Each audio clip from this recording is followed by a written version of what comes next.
আসুন সংসারের নিত্যদিনের কাজের টুকিটাকি কিছু টিপস জেনে নিই।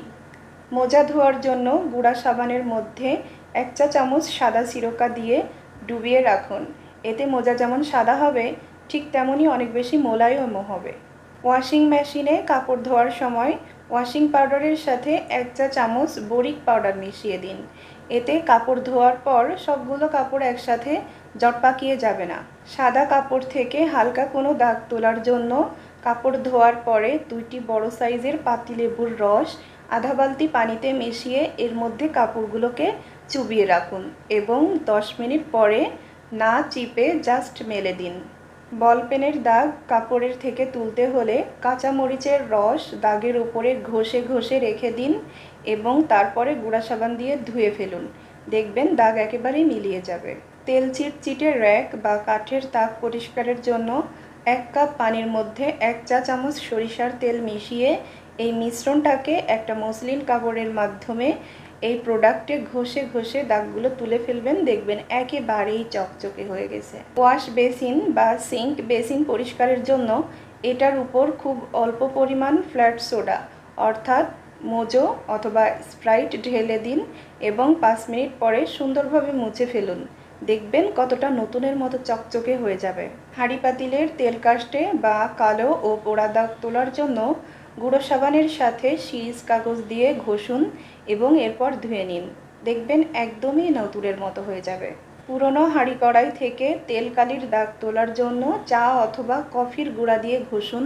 দেখবেন দাগ একেবারেই চলে যাবে। মশা, মাছি ও পিঁপড়ার উপদ্রব থেকে বাঁচার জন্য ঘর মোছার পানিতে খুব সামান্য পরিমাণ ডিজেল মিশিয়ে দিন। দেখবেন উপদ্রব একেবারেই নিমেষেই মিলিয়ে যাবে। ঘরের মেঝে ও যে কোনো ধরনের মোজাইক পরিষ্কার করার জন্য পানির মধ্যে হালকা পরিমাণ কেরোসিন মিশিয়ে নিন এবং এই পানি দিয়ে ঘর মুছে ফেলুন। দেখবেন ফ্লোর একেবারে চকচক করবে। রান্নাঘরের ক্যাবিনেট বা কাউন্টার যদি মার্বেল পাথরের হয়ে থাকে তাহলে তা পরিষ্কার করার জন্য পানিতে সাধারণ খাবার সোডা মিশিয়ে সারা রাত লাগিয়ে রাখুন এবং সকালবেলা পানিতে সাধারণ সিরকা মিশিয়ে কাপড় দিয়ে পরিষ্কার করে ফেলুন। দেখবেন একেবারেই পরিষ্কার হয়ে যাবে। রান্নাঘর থেকে যে কোনো ধরনের পোড়া বা কটু গন্ধ দূর করতে হলে পানিতে সামান্য সিরকা মিশিয়ে চুলায় চাপান এবং শুকিয়ে যাওয়া অবধি জাল করুন। দেখবেন একেবারেই গন্ধ মিলিয়ে যাবে। জানালা বা বারান্দার গ্রিল পরিষ্কারের জন্য গ্রিলটাকে প্রথমে শুকনা কাপড় দিয়ে ভালোভাবে মুছে নিন। এরপর আধা কাপ কেরোসিন তেলের মধ্যে পরিমাণ মতো সরিষার তেল মিশিয়ে তুলা দিয়ে আলতো করে লাগিয়ে রাখুন। এতে ময়লা বা জং কোনোটাই ধরবে না। বাসন কোসনে কোনো কিছুর কষ বা কালো দাগ লাগলে টক দই বা দুধের সর দিয়ে ঘষে ধুয়ে নিলে দাগ একেবারেই চলে যায়। চীনামাটির পাত্রে দাগ লাগলে লবণ দিয়ে ঘষে পানি দিয়ে ধুয়ে খুব সহজেই দাগ দূর করা যায়। নারকেল ভাঙার পূর্বে কিছু সময় পানিতে ভিজিয়ে রাখলে ভাঙার সময় এটা খুব সহজেই সমান দুভাগে বিভক্ত হয়ে যায়। সেদ্ধ ডিমের খোসা তাড়াতাড়ি এবং খুব সহজে ছাড়াতে চাইলে এগুলো ফ্রিজের পানিতে ডুবিয়ে রাখুন। খুব দ্রুত ও চারিদিকে সমানভাবে সিদ্ধ হওয়ার জন্য ডিম সিদ্ধ করার সময় এর মধ্যে লবণ মিশিয়ে দিন। পাটালি গুড় শক্ত রাখার জন্য মুড়ির মাঝে রেখে দিন। আদা বেশি দিন টাটকা রাখার জন্য বালির মধ্যে রেখে দিন। ঘিয়ে সামান্য পরিমাণ লবণ মিশিয়ে রাখলে এটা অনেক দিন পর্যন্ত ভালো থাকে। বিস্কুট দীর্ঘদিন পর্যন্ত টাটকা ও মচমচে রাখার জন্য কৌটার মধ্যে 1 চামচ চিনি অথবা একটু ব্লটিং পেপার রেখে দিন। অপরিপক্ক লেবু থেকে অনেক বেশি রস পাওয়ার জন্য লেবু কাটার পূর্বে 15 মিনিট গরম পানিতে ভিজিয়ে রাখুন। রান্না তাড়াতাড়ি করতে চাইলে সবজি বা যে কোনো আইটেমের সাথে মাত্র কয়েক ফোঁটা লেবুর রস অথবা সামান্য বেকিং সোডা মিশিয়ে দিন। দেখবেন খুব তাড়াতাড়ি সবজি বা অন্যান্য খাবার সিদ্ধ হয়ে যাবে।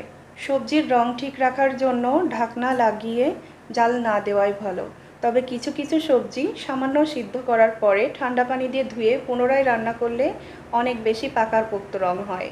কড়াইতে গরম তেলে কোনো কিছু ভাজতে গেলে সেই জিনিসের সাথে সামান্য পরিমাণ লবণও দিয়ে দিন। তাতে তেল একেবারেই ছিটবে না। খেজুর গুড়ের পায়েস রান্না করতে গেলে অনেক সময় দুধটা ফেটে যায়। দুধটা ভালো করে ঘন হয়ে আসার পরে সামান্য ঠান্ডা করে তারপর এতে গুড় মেশাবেন।